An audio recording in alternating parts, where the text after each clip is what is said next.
There's only so long that we can go trying to be less than what we truly are.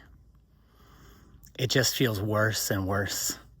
The smaller we try to make ourselves, the less needs we pretend that we have, the less creative and inspiring that we pretend we are. The more we try to make ourselves less than, the more painful it is. So the more pain that you might be in right now might be a response to how little you've made your life. And I'm not blaming you. I understand it. I've done that my whole fucking life. I'm 49.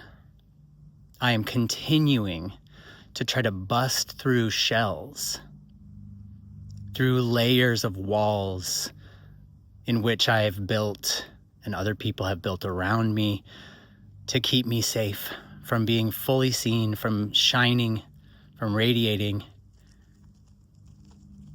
And the reason I'm busting those down is because it was too fucking painful to stay small.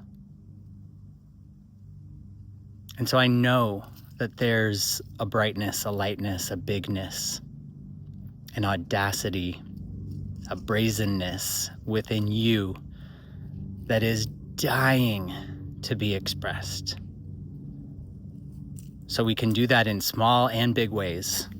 A very small way that I'm doing that is wearing a fucking colorful lady's hat on my head.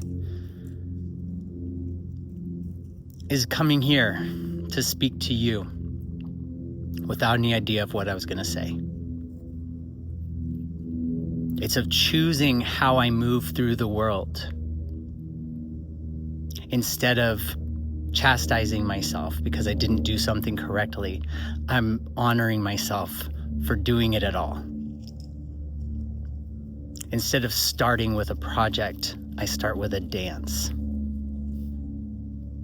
So for all of you incredible, bright homo brothers who've been hiding your light, I just want you to know that it's not easy, but it's so worth it to take the steps to unburden yourself and to let yourself be as big as you truly are.